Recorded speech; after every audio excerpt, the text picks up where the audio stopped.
A single candle flickered in the vast, shadowed hall of the Duval mansion, its light trembling against the walls like a heartbeat. Outside, the Louisiana night stretched endlessly, thick with humidity and the distant calls of nocturnal creatures, but inside, silence ruled. Silent, except for the quiet scratch of a brush against canvas.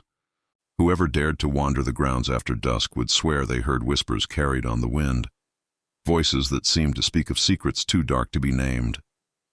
It was here, in the very heart of opulence and hidden sin, that one man held the power to uncover the mansion's hidden truths, not with words, not with keys, but with the stroke of a brush. Henri, a young slave barely in his 20s, moved like a shadow across the polished wooden floors, carrying his paint-stained satchel as if it weighed nothing. He had been taken from a small village near New Orleans years ago, torn from a world he barely remembered, and now he lived in a gilded cage. The Duval mansion was a monument to wealth, its grand columns and sprawling gardens a mask for the corruption within. No visitor, no guest, no member of the Duval family would ever suspect that Henri's hands held knowledge they could not imagine. For years he had watched, remembered, and now he painted, not the landscapes or still lifes the masters demanded, but the mansion itself, capturing its halls, its hidden corners, the faces of its residents, and the invisible sins they carried.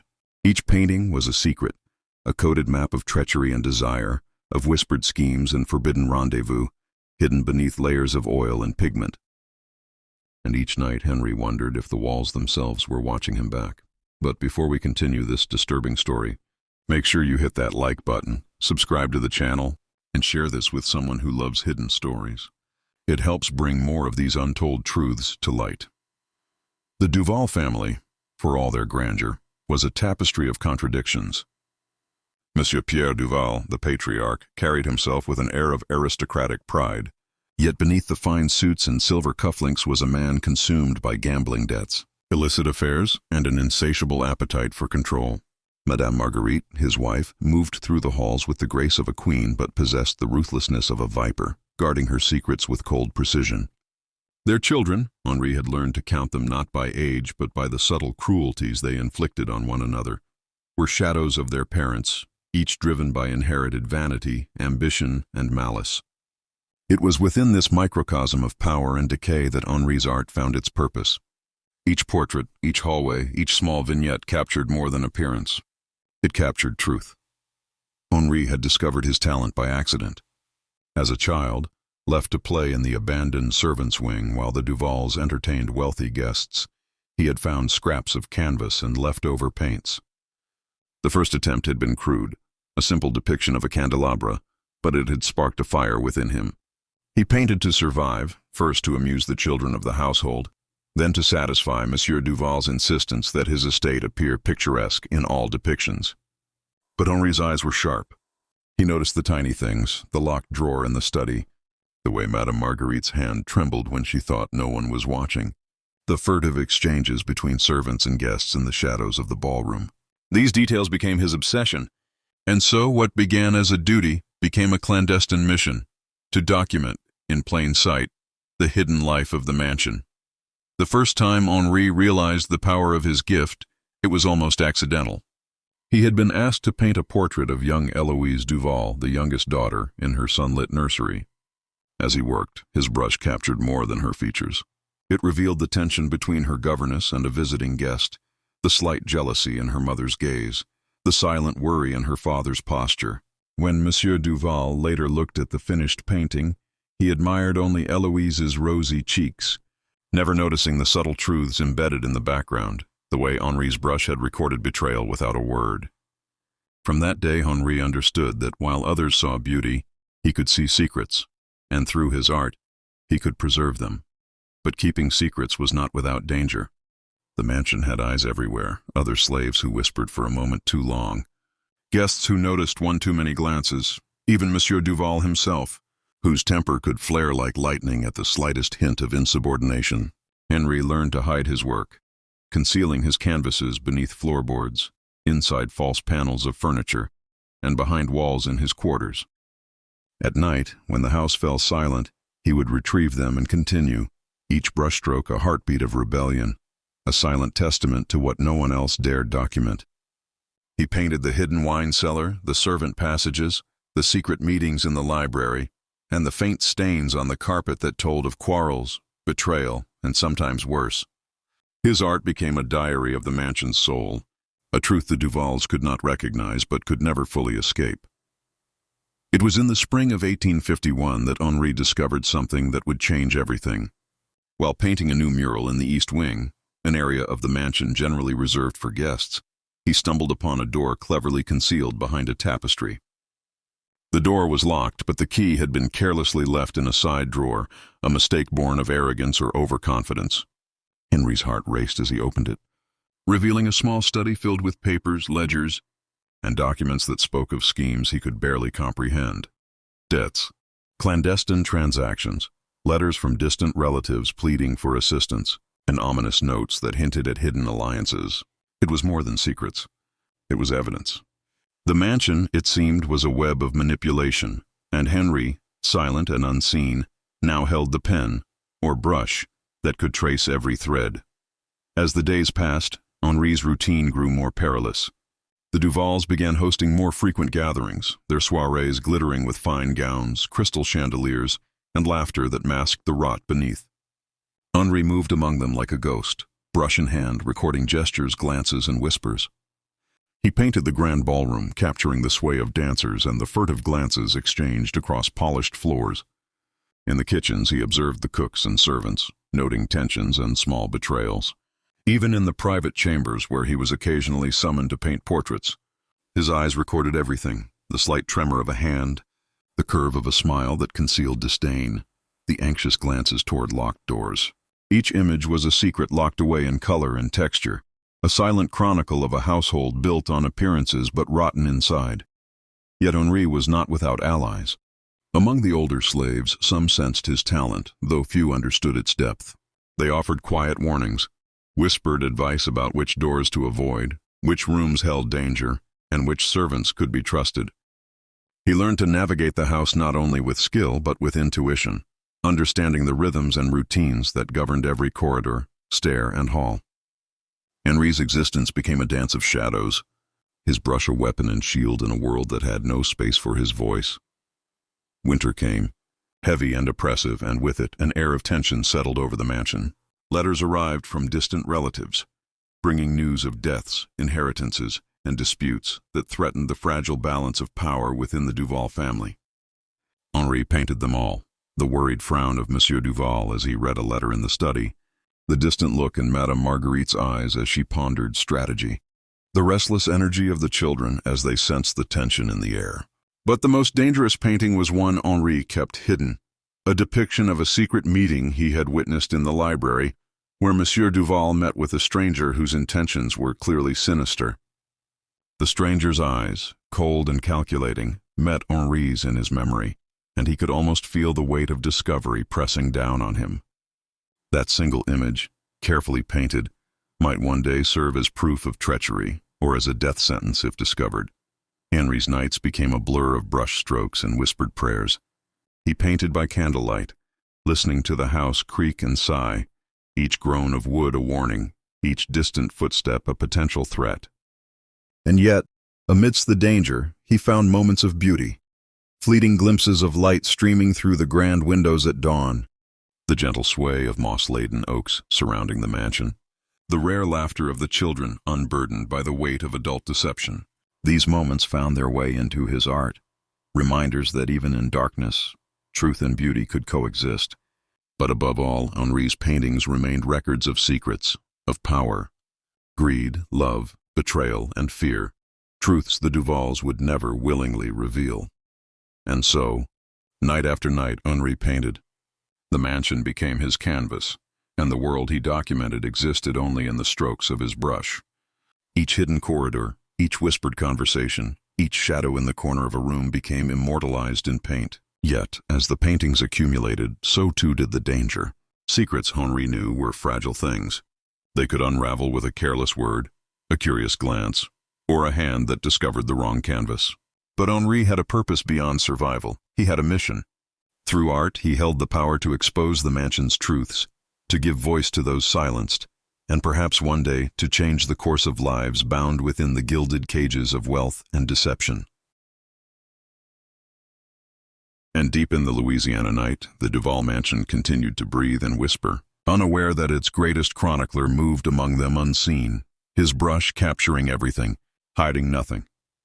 Henry's discovery of the hidden study haunted him like a shadow he could neither shake nor outrun. The key, still warm from the careless hand that left it behind, had unlocked more than a door. It had unlocked a world of danger and revelation that no slave should ever glimpse. The papers, scattered across the polished desk, were a map of deceit, tracing the invisible lines that connected the Duvals to merchants, politicians, and even men in faraway New Orleans who dealt in secrets and power.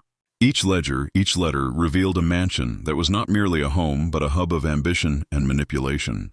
Henry's pulse quickened with every glance, every line he deciphered, and yet he understood the gravity of what he now held. Knowledge could kill as easily as it could protect, and his paintings were now more than art. They were evidence. Days passed, and the mansion seemed to sense his growing boldness. Henri moved more cautiously, avoiding eyes that once he might have met without fear. The household staff whispered among themselves, too low for the ears of the masters, yet enough for Henri to notice the shifts in loyalty and suspicion. Every servant became a puzzle piece, some predictable, some mysterious, and some downright dangerous. Henri began to record not just the grandeur of the mansion, but the subtle power dynamics. The nervous glance exchanged over a tray of wine, the slightly raised eyebrow that revealed hidden resentment, the quiet footstep of a handmaiden who lingered just a second too long in the hall. Every detail mattered. Every brushstroke was a thread in a tapestry that no one else could see. Henri's art evolved with the mansion's secrets. The canvases became denser, richer, almost alive. The study he had discovered was now a central focus, and he began painting not only the physical room but the energy it contained, the weight of unsaid words, the tension of secrets that had festered for years. In oils he captured the ledger's ink, the paper's texture, the faint scent of dust and candle wax. In his imagination, the letters seemed to whisper themselves into the paint, revealing plots that could topple fortunes or ruin lives if exposed. Henri felt the thrill of power surge through him, tempered by the cold hand of fear that reminded him he was a slave, a man who could be destroyed for the smallest infraction. It was during one of the evening soirees that the danger became palpable. The mansion was alive with laughter, clinking glasses, and the soft hum of a piano, but Henri noticed a subtle shift. Monsieur Duval, normally preoccupied with his own schemes, appeared unusually attentive to the movements of his guests. Madame Marguerite's eyes flickered constantly, scanning the crowd as if she suspected that even the walls themselves might be listening. Henri kept his brush poised, painting from the shadows, capturing the intricacies of behavior, the tilt of a head, the slight tension in a shoulder, the silent glances that spoke volumes. He realized that the mansion had eyes in places he had never imagined, and that his own survival depended on the delicate balance between visibility and invisibility. One evening, while painting the servants' hall, Henri caught sight of a small figure lingering near the staircase. It was Joseph, an older slave who had once served in the Duval household and now moved with the wisdom of one who had survived too many storms. Joseph's eyes met Henri's, and in that moment a silent understanding passed between them. Joseph had seen Henri's talent, recognized its power, and perhaps trusted him with more than a simple nod.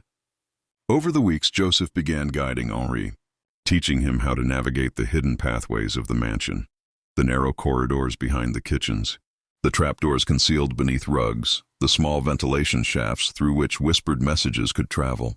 Henri's paintings became safer, yet their content grew bolder. Every canvas now carried a coded message, a silent protest, a map of truth. It was during a particularly cold winter evening that Henri stumbled upon the most dangerous of discoveries.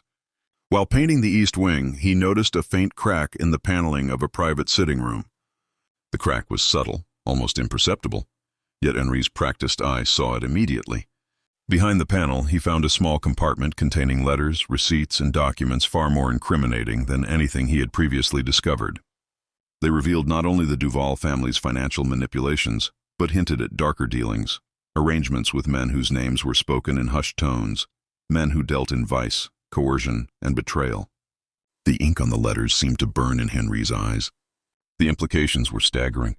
He understood that these papers, if exposed, could topple the mansion's facade of wealth and respectability, but the risk of discovery was even greater than ever before. Henry's nights became a delicate dance of concealment and revelation.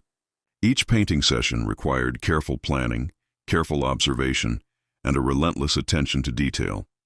He painted the grand library with its floor-to-ceiling shelves, the subtle curve of the spiral staircase, the glint of candlelight on polished silverware, the expressions of the Duvals as they navigated their web of secrets.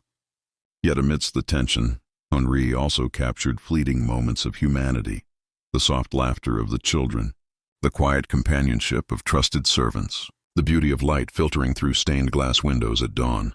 These glimpses of innocence and beauty contrasted starkly with the corruption and cruelty that lay beneath, heightening the emotional tension in each painting. The risk escalated further when Henri began to realize that some within the mansion were aware of his unique ability. Madame Marguerite in particular began to scrutinize his movements, her sharp eyes catching him in corners or lingering too long in particular rooms. There was an unspoken tension in her presence, a subtle probing that made Henry's pulse race with every encounter. He began to alter his routines, changing the placement of canvases, hiding his brushes, and pretending to work on commissioned portraits that were, in reality, just a cover for his real work. Every interaction became a careful performance, every glance a test of courage. Henri knew that one misstep could unravel everything, that the mansion itself could crush him for daring to record its secrets. As the months wore on, Henri's reputation among the other slaves began to shift. Some whispered his name with awe, recognizing the depth of his skill and the subtle genius of his hidden messages. Others regarded him with suspicion, unsure of what power his paintings truly held. Henri understood the fragile balance of influence he now wielded. He was both a servant and a chronicler, both invisible and indispensable, both threatened and protected by the very walls that constrained him. In this precarious position, Henri's understanding of human nature deepened. He learned to read fear, greed, ambition, and desire in subtle gestures, in the tilt of a head, in the slight curl of a smile. His art became a lens through which the mansion's soul could be seen, a silent voice that recorded what words could not. Then came the night that would change everything. Henri, guided by Joseph's advice, ventured into the study once more, drawn by the knowledge that more secrets lay hidden. The room, bathed in the soft glow of moonlight filtering through high windows, seemed almost to hold its breath. Henri uncovered yet another compartment, this one smaller, hidden beneath a false bottom in a drawer. Inside were letters between Monsieur Duval and a mysterious figure known only by initials, correspondence that hinted at plans far more sinister than Henri had imagined. Bribery, coercion, and arrangements that endangered the lives of those within and beyond the mansion. As Henri studied the letters, he realized that he was holding the power to expose not only the family's wealth and manipulation, but their darkest intentions. The weight of this knowledge pressed upon him, thrilling and terrifying in equal measure. And yet, despite the danger, Henri could not stop painting. Each discovery fueled his determination, each secret whispered its own story onto canvas. He painted the hidden compartments, the locked drawers, the faint marks of footsteps on polished floors. He painted the expressions of the Duvals as they conducted their private business, the subtle betrayals of servants, and the tension that seemed to hum like electricity through the mansion's halls. Every painting became a record, a warning, a testament.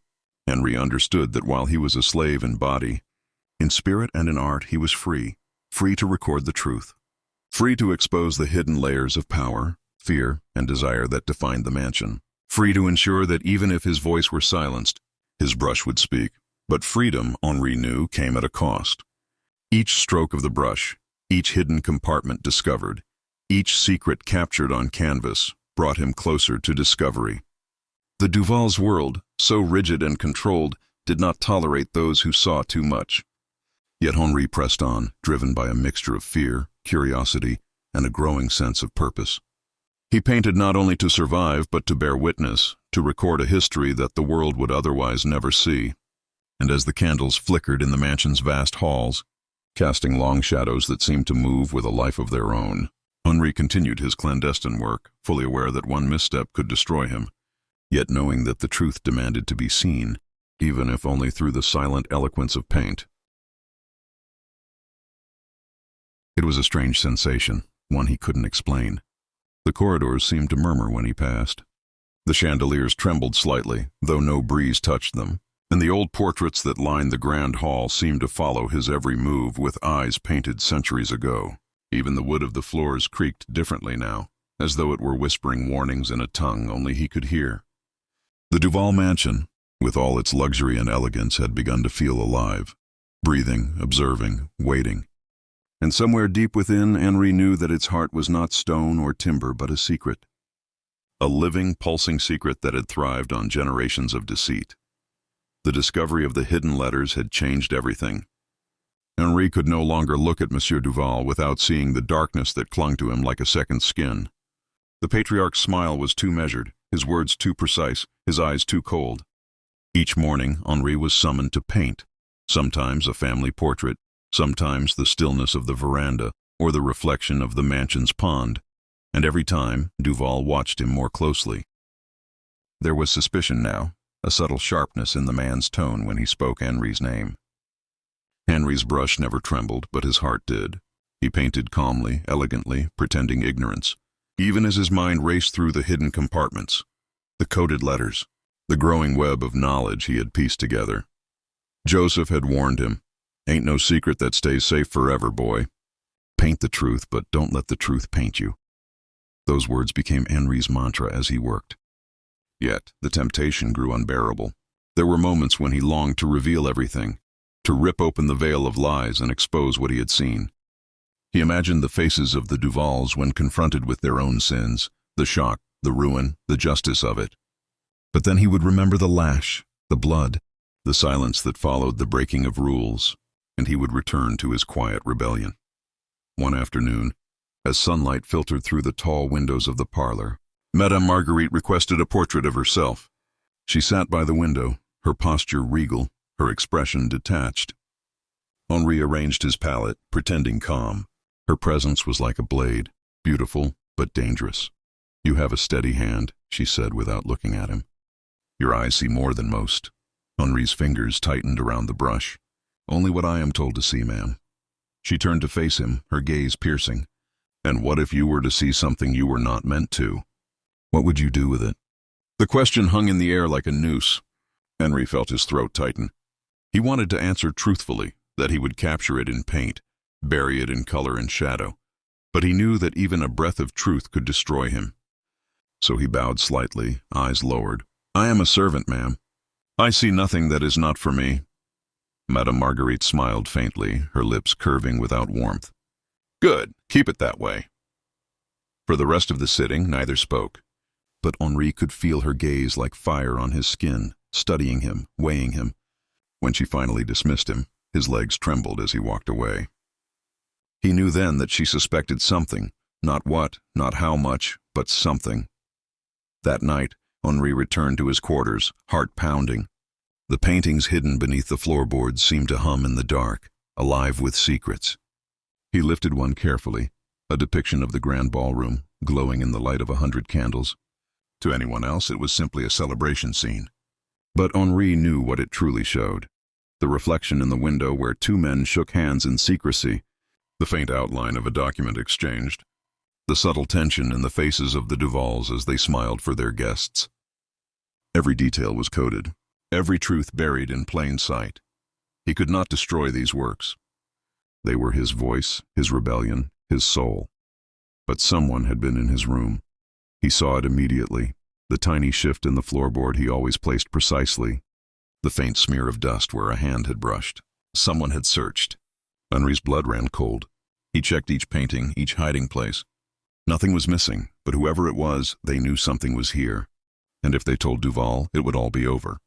Days blurred into anxious nights. Henri barely slept. Every creak in the mansion made him flinch. Every knock on his door set his pulse racing. The servants began whispering again. Rumors spread that someone had been stealing from the study, that Monsieur Duval's documents were not where he left them. Henri kept his head down, painting obediently, smiling politely. but inside he felt the slow tightening of an invisible rope. Then, one evening, Joseph came to him in secret. The old man's hands trembled as he pressed a folded scrap of paper into Henry's palm. "They looking for a scapegoat," Joseph whispered. "Duval knows something ain't right. He blaming one of us. You keep your head low and hide them paintings better." Henri unfolded the paper once Joseph slipped away. It was a torn piece of one of the letters he'd found in the study, one he thought he'd returned to its place. A mistake. The initials JR were visible, scrawled in black ink. The mysterious correspondent again, and now that piece was gone from the drawer and found its way to the hands of someone else. Someone was feeding information to the masters. Paranoia seeped into every brushstroke after that. Henry began working less at night, fearing the shuffle of footsteps outside his door. The mansion, once a place of opulent silence, had become a cage of whispers. Servants vanished without explanation. The overseer's presence grew heavier. Punishment was swift, often without reason.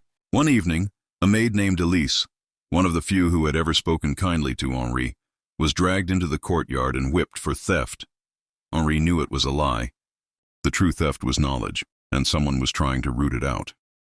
It was then Henri made his decision. He would finish one final painting, a masterpiece, one that captured everything: the mansion, the family, the servants, the masks, the lies. He would hide it where no one could find it until the day it needed to be found. A silent confession to the world. For weeks he labored in secret. The canvas was enormous, stretching nearly the height of a man. Every night, by candlelight, he worked with feverish intensity. The mansion itself appeared in the composition, grand and proud, but its windows glowed with an inner fire. The Duval stood before it, proud, elegant, perfect to the untrained eye. But beneath his brush, Henri revealed their truth. The faintest tilt of a chin, the shadows under their eyes, the reflection of blood-red sky behind them. In the background the servants lingered, not as mere figures, but as witnesses. Hidden in the folds of color were clues: the study's door, the secret compartment, the initials JR, and the faint silhouette of Henri himself, half shrouded in shadow, holding a brush that dripped with truth. When it was finished, he stared at it for hours. It was both confession and condemnation, a story too dangerous to speak aloud. He hid it in the only place he believed would never be searched, behind the chapel wall. In the unused prayer room the Duvals had long abandoned after the death of their eldest son years ago. The plaster was loose, the stones uneven. It took him hours, sweat mixing with dust, but he managed to conceal the painting completely. Days later, disaster struck. Monsieur Duval summoned Henri to the study. The air was thick, heavy with cigar smoke. Marguerite sat beside him, silent, her eyes cold and gleaming. Two overseers stood behind them, their presence an unspoken threat. "Henri," Duval said smoothly, "you have been with us a long time. A loyal worker, a skilled painter, but lately certain things have gone missing. Private things, papers, notes, confidential items." Henri stood still. "I wouldn't know, sir." Duval smiled without warmth. "Wouldn't you?" He leaned forward. "Because I've been told otherwise." Henri's heart stopped. Someone had betrayed him. Duval rose slowly, walked around him like a predator circling prey. "You see, Henri, I appreciate talent, but I despise deceit. If you've seen things you shouldn't have, if you've taken liberties with your curiosity, you must understand there are consequences." Henri could feel the heat of the man's breath near his ear. "Tell me," Duval whispered. "What did you find in my study?" Silence. Henri's pulse roared in his ears. He said nothing. Duval's smile faded. "Search his quarters. They found nothing. No papers, no paintings. Nothing but brushes and blank canvases." Madame Marguerite's eyes narrowed. She knew there was more. Henri could feel it, her suspicion, her intuition. But for that night they released him. He walked back to his quarters under the weight of unseen eyes, knowing this was not mercy. It was a warning, a final one. That night he dreamed of fire, the mansion burning, his paintings melting into colorless ash, voices screaming in the dark. He woke drenched in sweat, his heart pounding like a drum. And then, footsteps outside his door. Henri froze. A shadow lingered under the crack of light. The handle turned. He reached for his hidden satchel. the one containing sketches, notes, and his final confession, and slipped quietly through the rear exit of the servants' corridor. He didn't know where he was going, only that if he stayed, he was doomed. The night was thick with fog as he crept across the gardens, past the reflection of the moon on the pond, past the weeping willows that lined the fence. Every step echoed like thunder in his chest. Behind him the mansion loomed, a fortress of light and shadow. Somewhere inside, he knew, Madame Marguerite was awake, watching, waiting. He didn't see Joseph again that night. When dawn came, the mansion was abuzz. The servants whispered that Henri had run. Duval's rage was thunderous. The overseers scoured the fields and forests, searching for him. They never found him. But in the years that followed, strange rumors began to spread through Louisiana. Whispers of a painting hidden within the old Duval mansion, a masterpiece that revealed its secrets only under candlelight. A painting that bled when touched. A painting that seemed to watch you back. And though the mansion still stood, its halls never truly slept again. When the morning sun rose over Belshan that next day, the mansion didn't wake to its usual songs of birds and wind in the magnolia trees. It woke to silence, thick, uncertain silence, the kind that hums just before a storm tears through the horizon. Every servant felt it. Every candle flickered as if knowing something dark had changed during the night. Elias stood near the window of the old carriage house, hands trembling over his palette. The colors didn't look the same anymore. The crimson that once reminded him of roses now reminded him of blood on lace. The ivory tones of the walls felt colder, ghostly. Something inside him had shifted, and though he could not name it, he could feel it crawl under his skin. Word had spread quietly among the enslaved. Miss Claudine saw something in her chambers last night. Some said she screamed. Others said she fainted.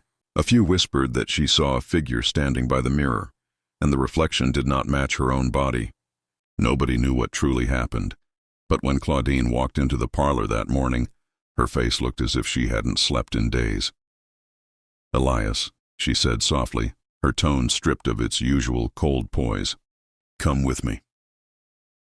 She led him through the narrow corridor that ran behind the main hall, where old portraits hung of the Leroux ancestors, men with powdered wigs and women with stiff, pale smiles.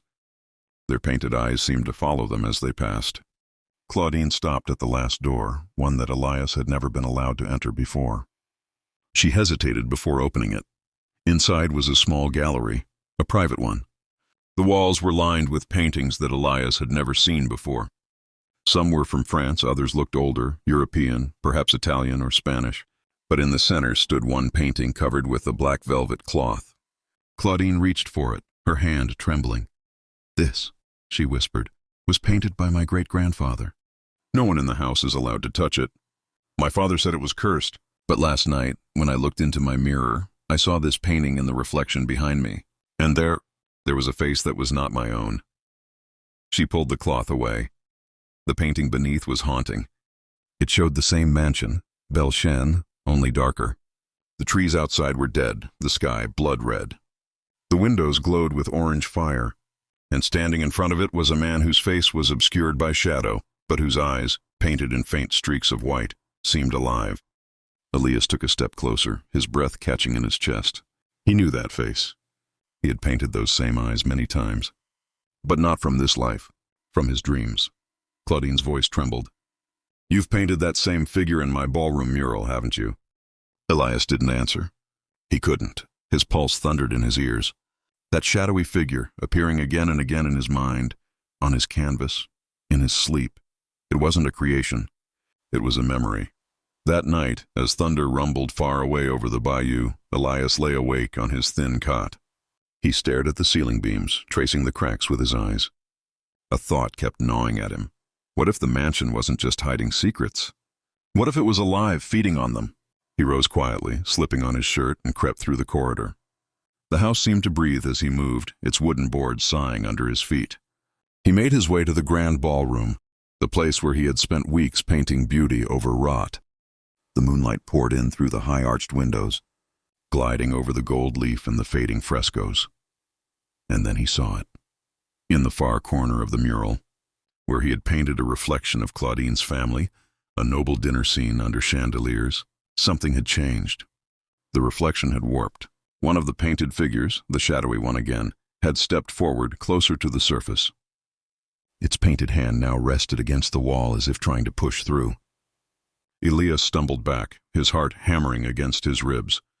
He reached for the candle nearby, held it close, and saw, beneath the layers of paint, another image hidden under the surface. Something scratched, something rougher. He grabbed a blade and gently scraped at the corner, where the color thinned. The layer beneath revealed an older painting, symbols, letters, written in some strange old French. They looked like markings of ownership, records of slaves, trades, property deeds, but not the kind kept in books. These were carved into the walls themselves, sealed under beauty so no one would ever find them. Elias realized the horrifying truth. Every inch of this mansion had been painted not to decorate, but to bury the sins of its past. In the following days, the atmosphere in Belshan grew heavier. Claudine became withdrawn, pale. Sometimes Elias would catch her standing in the hallway staring at the painting of her ancestors, whispering something under her breath. The other slaves avoided that part of the house now. Even the air smelled different, thick with turpentine and mold, as if the mansion itself was rotting from the inside out. One evening, Claudine called Elias again. She looked almost feverish, her hands trembling as she held a small golden key. "My father left journals in the cellar," she said. "They were locked away before he died. I think you should see them." Elias hesitated. "Why me, ma'am?" "Because you've seen what I've seen. Because you understand the house." They descended into the cellar, the narrow staircase spiraling down into darkness. The air grew colder with each step. When Claudine turned the key in the old wooden chest, the hinges groaned as if resisting her. Inside lay a stack of leather-bound journals, their edges cracked and stained with age. She opened one and began to read aloud. June 1827. The new servants from the port have arrived. One of them, a boy named Eli, shows great skill with color. I shall use him to repaint the southern hall. The others, if they misbehave, will serve a different purpose. Their names shall remain unseen. Elias froze. Eli. He looked down at the next entry. August 1828. The walls are finished. The boy's eyes are peculiar. He dreams too vividly. Sometimes he says the colors whisper to him. I fear he sees too much. I will seal this project and send him away before he discovers the truth beneath the plaster. Elias dropped the book, his throat dry. That name, it wasn't just a coincidence. Eli. Could that be him? Could he be the same boy, reborn, returned to finish what was never done? The name echoed in his skull like a drum. Claudine looked at him with wide eyes. What does it mean? But before Elias could speak, a sound echoed through the cellar. A whisper, soft but unmistakable. It wasn't the wind. It came from behind the wall itself. Claudine raised the candle and they both saw it, a faint outline of a door bricked over, sealed long ago. Elias reached out, brushing his fingers along the uneven surface. The bricks were warm, almost pulsing with life. His fingertips came away stained with dark pigment. He brought it close to the light and realized it wasn't pigment. It was blood. He stumbled back. Claudine gasped, dropping the candle. The flame went out, plunging them into darkness. In the blackness, the whispering grew louder, layered with many voices, men, women, children, all crying, singing, murmuring in forgotten tongues. Elias couldn't breathe. He felt the house shudder around him. When Claudine finally managed to relight the candle, they saw the wall again, only now faint handprints were visible across the bricks. Like ghosts pressing from the other side, they fled the cellar, slamming the door behind them. Claudine clutched her chest, trembling. We shouldn't have gone there, she whispered. We woke them. That night the rain came hard. Lightning flashed over the mansion, illuminating every window for a heartbeat at a time. In the brief bursts of light, Elias could swear he saw faces behind the glass, watching him, whispering to him, waiting for him to uncover the final truth. Sleep never came. The voices stayed with him, and deep inside the mansion's painted walls, something began to move. The storm raged for 3 nights straight. Lightning cracked across the Louisiana sky like God himself had turned his anger upon Belshan. The mansion groaned under the weight of the wind, its shutters slamming, its timbers crying out as if the house could feel pain. Elias hadn't slept since that night in the cellar. His eyes were sunken, his hands covered in streaks of dried paint and dirt. Every sound felt alive now, every whisper of the floorboards, every creak in the walls.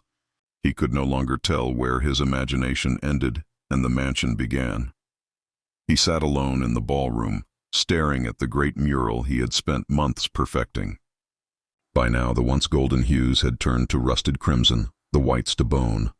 The faces in the painting seemed to move when he looked away, twisting in pain, whispering silent words he could almost understand. Behind him the heavy doors creaked open. Claudine entered, her pale gown soaked with rain, her eyes wild and hollow. "They won't stop," she said breathlessly. "The voices. They whisper my name." Elias rose slowly. "They want to be seen," he murmured. "They've been buried too long." Claudine shook her head, trembling. "My family didn't mean—" He cut her off. "Yes, they did." His voice was calm but carried the weight of centuries. "They painted beauty over sin. They sealed their crimes beneath plaster and gold. But paint doesn't forget. The walls remember." The thunder crashed so loud it rattled the chandelier above them. Claudine covered her ears, whispering prayers, but Elias stepped forward toward the mural. "I've seen their faces," he said. "I've heard their stories." He pressed his hand against the painted ballroom wall, and his skin met warmth, a heartbeat. The wall pulsed beneath his fingers like living flesh. Claudine's breath caught. "Elias, what are you doing?" He didn't answer. With his free hand, he picked up a chisel and began to scrape at the paint. The first strike echoed through the mansion like a gunshot. Beneath the layer of color, red seeped through. Not paint this time, but something deeper, darker. He scraped again, harder, and the mural bled. Claudine screamed, stumbling backward as faces began to emerge. Real faces, pressed against the wall from within. Eyes opened where there should have been brushstrokes. Mouths formed from the cracks in the plaster, whispering and gasping as if breathing for the first time in 100 years. "Free us," they moaned. "You painted us here, you buried us alive." Elias fell to his knees, tears streaming down his face. "I didn't know," he whispered. "I didn't know." But deep down, something inside him did know. A memory long buried clawed its way to the surface. Flashes of another lifetime, of another boy with the same hands, the same eyes, forced to paint the walls of this same mansion decades ago. He remembered the faces of those who vanished, the slaves who had disappeared after dark, one by one, their names erased, their screams sealed beneath the color he brushed on the walls. And then it came to him. He was that boy. Reborn, returned, the hand that once helped bury the truth now chosen to reveal it. The storm outside grew louder, the wind howling like 1,000 voices calling for justice. Claudine crawled toward him, sobbing. "Elias, make it stop, please!" He turned to her, his expression unreadable. "You can't silence the truth, Miss Claudine. You can only set it free." He picked up the oil lamp and hurled it against the mural. The glass shattered, flames rushing upward in an instant. The fire caught the old varnish, spreading like lightning across the walls. The heat was unbearable, but Elias didn't move. Claudine screamed his name as she ran for the door, but he stayed, staring into the burning mural as the painted faces began to glow. One by one they smiled, not in pain but in peace. As the ceiling timbers groaned and collapsed, the air filled with smoke and ash. Elias stood tall amidst the fire, the light of the flames dancing across his face. And in those final moments, as the mansion burned, he heard a voice, soft, familiar, maternal, whisper through the roar of the flames. "You've freed us, Eli. Now come home." The walls exploded in a cascade of fire and dust. The great Belshan mansion, symbol of wealth, cruelty, and beauty, crumbled into the bayou soil, swallowed by the land it once ruled over. When dawn finally broke, all that remained was smoke and ruin. The air was thick with the scent of ash and magnolia. Among the debris, the mural was gone, melted into nothing. But where it once stood, the earth was soft, and beneath it lay fragments of bone and rusted chains. Weeks later, locals who came to see the ruins swore they could still smell paint in the air, faint and sweet, Some said they heard humming, an old work song carried on the wind. Years passed. Nature reclaimed the land. Wild vines crawled over the broken pillars. But one thing remained untouched, a single wall fragment, half buried in mud, showing a trace of brushwork that had somehow survived the fire. It depicted a sunrise, and at the edge of it, a faint silhouette of a man holding a paintbrush, smiling. And they say that on humid Louisiana nights, when the moon is full and the cicadas fall silent, the faint scent of turpentine drifts through the bayou. Those who follow it claim to see a figure standing by the ruins, a man with dark skin and tired eyes, holding a paintbrush dipped not in color, but in truth. The man who painted secrets and finally set them free.